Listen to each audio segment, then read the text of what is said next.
भूत बाधा क्या है, प्रेत बाधा क्या है? कहीं भूत बाधा नहीं है, कहीं प्रेत बाधा नहीं है। जहां भगवत नाम नहीं है वहीं भूत बाधा है, वहीं प्रेत बाधा है। जहां आपका कांटेक्ट परमात्मा से में नहीं है, आपकी ईश्वर से नहीं है, भगवान के प्रति आपकी आस्था श्रद्धा धर्म के प्रति नहीं है, उनके घर में भूत आत्मा होती है, प्रेत आत्मा होती है, दुष्ट आत्मा होती है, और उससे लोग पीड़ित और कष्ट में होते हैं। कोई धर्म विशेष एक व्यक्ति के घर में नहीं।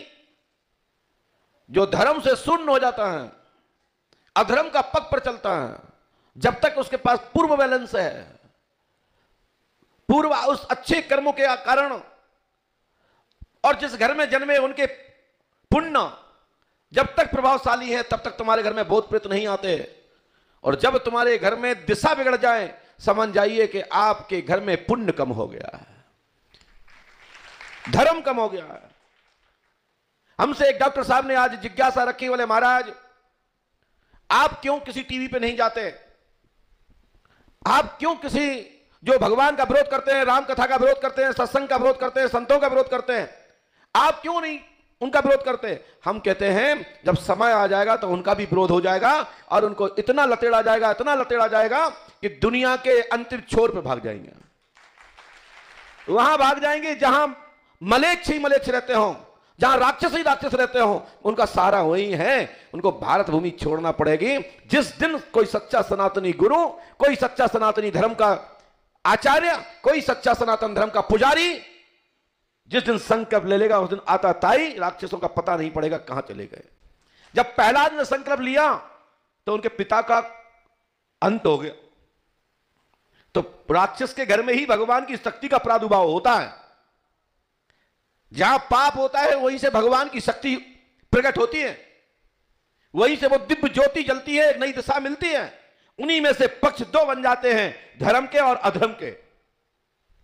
पापी भी लोग अधर्म छोड़ के धर्म के पाले में आ जाते हैं कि हमने बहुत पाप कर लिया, अब मुझे कोई सहारा मिला, हम प्रायश्चित कर सकते हैं। प्रहलाद के परिवार के दो टुकड़े हो गए थे, और एक टुकड़े में एक टुकड़ी धर्म के पक्ष में खड़ी हो गई, प्रहलाद के पक्ष में खड़ी हो गई, और एक पाप के पक्ष में खड़ी हो गई, उनका विनाश हो गया। भलाई किसी के पीछे कुछ कारण होता है। हम भी जो बोल रहे हैं इसके पीछे कोई कारण है। हमसे डॉक्टर साहब ने पूछा जी आप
इसलिए डॉक्टर साहब जिनको फोन लगाना चाहें उन्हीं को लगाएं। हमारा नंबर सार्वजनिक है, हमने बोला इसका मतलब ये नहीं कि तुम जिस मुहिम में चल रहे हो बैठे रहे हो और आप मुझे फोन लगा रहे हो। वहां तो पूछते जहां गए थे, जहां व्यावहारिक व्यवस्था बता करके लौटा दिया, एक इंटरव्यू नहीं ले पाए, इसका मतलब है कि मोटी रकम मिल गई है आपको। नहीं, इसके पीछे क्या है? नहीं बताओ इसके पीछे क्या है? एक क्वेश्चन मार्क खड़ा हो गया है। ये मुहिम तुम्हारी कोई काम की नहीं, नथिंग। जो आप चला रहे हो अंधविश्वास खत्म हो, अंधविश्वास से खत्म नहीं होगा जैसा आप करना चाहते हो। बस मैं इतना कह करके, ऐसी कितनी संस्थाएं हैं, हर धर्म के लोगों के बीच में भी पाखंड है, उनको भी साथ में बराबरी से लेकर चलो और साथ ही हर व्यक्ति के ऊपर जाल फेंको। फिर वो जाल चाहे वो कोई भी हो, चाहे पंडों का सरकार दरबार हो या भारत का कोई भी दरबार हो, सत्य को जानिए। सत्य को जनाने के लिए तो काम होते हैं जगह जगह, और उसके लिए पंडों का धाम में दरबार चलता है। ये 32 सालों से यही बात कहता चला रहा है। और फिर मैं याद रखा दूं, आपको याद हो या ना हो, मैं 28/4/2024 को इस बात पर पंडोकर धाम में एक समागम कर चुका हूं, जिसमें भारत का कोई भी पर्चा लिखने वाला पंडोकर धाम में उपस्थित नहीं हुआ। जो भी हुआ, जिसके जानकार हैं, तथाकथित हैं, कुछ छली छलावी रूप के लोग हैं, वो आए, लेकिन वो शरणाम गच्छामी हो क्या है, महाराज मैं पर्चा फर्चा नहीं बना पाऊंगा, हम तो हनुमान जी की जय करवे आए और ना हमें इससे कोई मतलब है। तो हमने कहा भाड़ में जाओ, मुझे क्या लेना देना, सत्य पे चलो। मेरा वीडियो भी सुनिएगा। मैंने कहा समझ में आए तो बताना, समझ में ना आए तो बिल्कुल मत बताना, सनातन धर्म की बेइज्जती मत कराना। हमारा वीडियो ढक देखो। पंडोकर का दरबार रोज लगता है, प्रतिदिन लगता है। हम पंडोकर धाम में है तो प्रतिदिन होता है, लेकिन मेरे पास आने से पहले सभी मगरमच्छों को देख लो, मछलियों को भी देख लो, और जब कहीं कुछ ना दिखे तो पंडोकर आके अपने घूंटे टेक दो।